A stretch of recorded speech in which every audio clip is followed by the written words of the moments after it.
My name is Becchetti. I am a hepatologist and associate clinical research at the University Hospital of Bern. On behalf of my co-authors and myself, I am pleased to present this video abstract about a paper recently published in GAT and entitled COVID-19 in an International European Liver Transplant Recipient Cohort.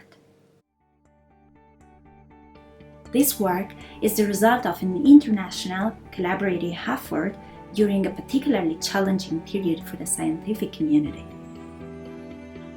At the beginning of the COVID pandemic, the concern expressed by our liver transplanted patients about their state of health quickly showed us how little we knew about the natural history of this disease in the setting of solid organ transplantation and particularly in liver transplant recipient.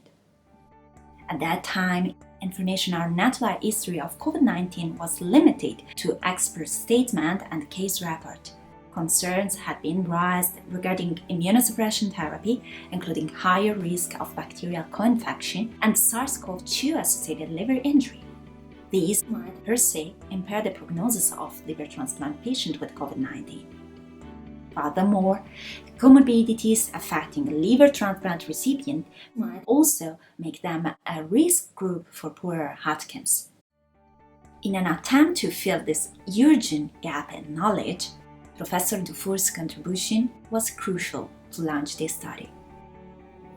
In March 2020, at the beginning of the epidemic in Europe, Dr. Becchetti conceptualized this project, established collaborations with many centers in Europe, and was able to gather prospectively data on liver transplant recipients who were infected with coronavirus.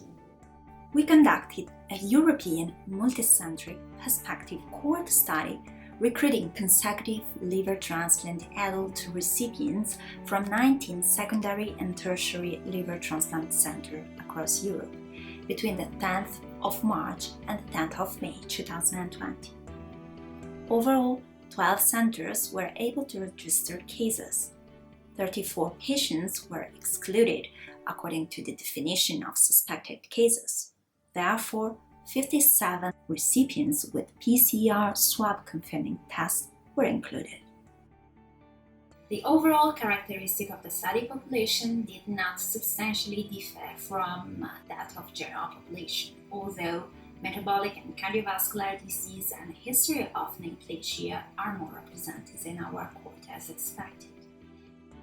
At the time of diagnosis, the most commonly self-reported symptoms were fever, cough, dyspnea, fatigue or myalgia, as well as gastrointestinal symptoms with diarrhea being the most frequently described.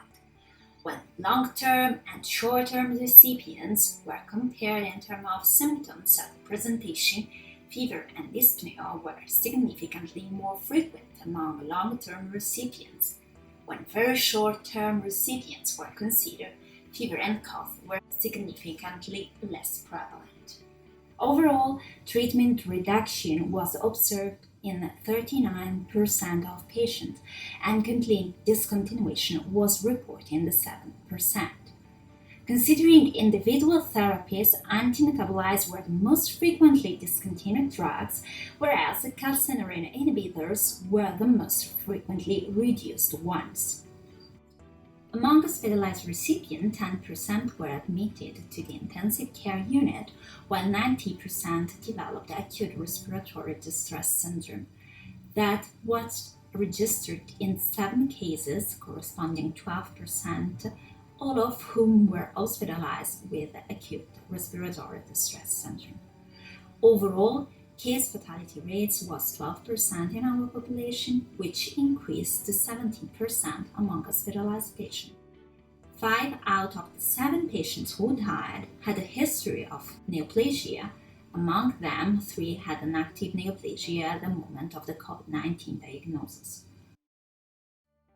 To conclude, Our study suggests that despite well-described risk factors for poor outcome of COVID-19 infection are highly represented in our cohort, COVID-19 liver transplant patients do not show a more severe clinical course to that observed in non-liver transplant patients affected by COVID-19. Secondly, patients infected in the first year after transplantation presented with less symptoms, making its identification more challenging. Lastly, a history of cancer was more frequent in liver transplant recipients with worse outcome, suggesting that higher attention should be paid in this group. These findings, which have been since then confirmed by other groups, help us to better counsel patients who got a liver transplant regarding their risk with COVID-19 and also to better manage these patients in case of infection.